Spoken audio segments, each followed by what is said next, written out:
Boat camping. Bilaspur नामक गांव एक नदी के किनारे रहता था। एक बार उस गांव के बच्चे शाम के समय हरदम के जैसे ही खेलने के लिए नदी के किनारे पहुंचे। उनमें से थोड़े बच्चे कंचों से खेलने लगे, थोड़े बच्चे लुक्का छुपी खेलने लगे। ऐसे बच्चे तरह तरह के खेल वहां पर खेलने लगे थे।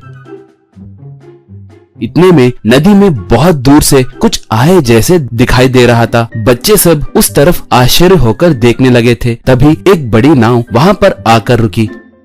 उसे देखकर राकी नाम का एक बच्चा दंग होकर, वाह, कितनी बड़ी नाव है, बहुत बढ़िया है, कहा। दूसरा बच्चा, हो, इतनी बड़ी नाव को मैंने हमारी गांव में कभी नहीं देखा। ऐसे सब उस नाव के बारे में बात करने लगे। इतने में राखी नाव के अंदर झांक के देखने के लिए कोशिश कर रहा था। उस नाव में तरह तरह के बड़े बड़े उपकरण थे। उतना ही नहीं, उस नाव में सफेद कोट पहना एक आदमी भी था। वो उस बच्चे को देखकर स्नेह पूर्वक से उसे पास आने के लिए हाथ हिलाते हुए इशारा करने लगा। बच्चे उसके पास आए। तब वो, बच्चों, मेरा नाम डॉक्टर मुन्ना है। ये बोट एक चलती फिरती अस्पताल है। आप सबको चिकित्सा सेवाएं उपलब्ध करने के लिए मैं यहाँ पर आया हूँ, कहा। ऐसे वो उस नाव में से नीचे उतरकर उस नदी के बगल में एक कैंपिंग टेंट तैयार करके रखा। ये सब वो बच्चे हैरान होकर देखने लगे।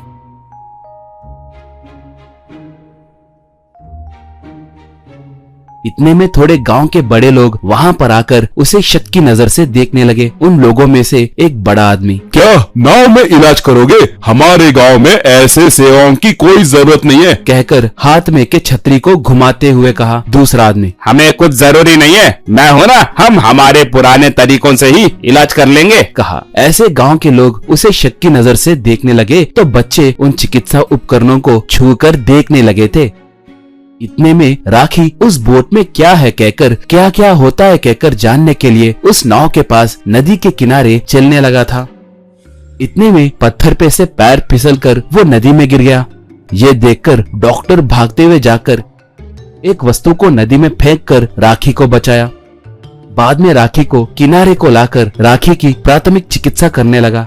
राखी ठीक हो गया। बाद में, बेटा, संभल के रहना चाहिए ना, कहा। ये देखकर गांव वाले और घबरा गए।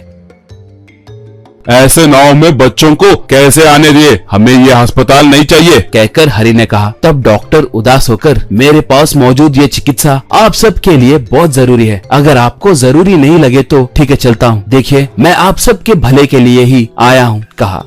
उसी समय चमन चाचा नाम का एक बूढ़ा आदमी उस तरफ आते हुए जोर जोर से पुकार रहा था। अरे भाई, मेरा सर चकरा रहा है, कोई तो आओ, कहकर जोर से पुकारते हुए नीचे गिर गया। मुन्ना तुरंत भागते हुए जाकर अपने मेडिकल किट बॉक्स को खोलकर चमन चाचा की जांच किया। बाद में वहां पर मौजूद गांव वालों से, इन्हें कुछ नहीं हुआ, छोटी सी रक्तचाप की समस्या है, बीपी कम हुई है, सही दवाई लिए तो ठीक हो जाएंगे, कहकर सबको समझाया।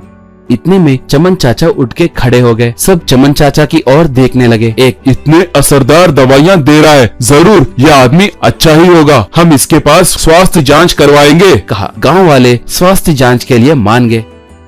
उसके बाद बच्चे, बूढ़े, जवान, महिलाएं सब एक एक करके आने लगे और हेल्थ चेकअप करवाने लगे। डॉक्टर सबका चेकअप करके इलाज भी किया।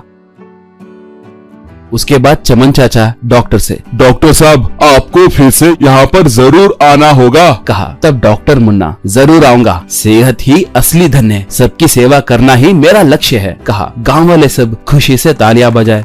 अब मुन्ना डॉक्टर अपने कैंपिंग टेंट को निकालकर बोट में रखकर वहां से दूसरे गांव को निकला। गांव वाले खुशी खुशी अलविदा कहे।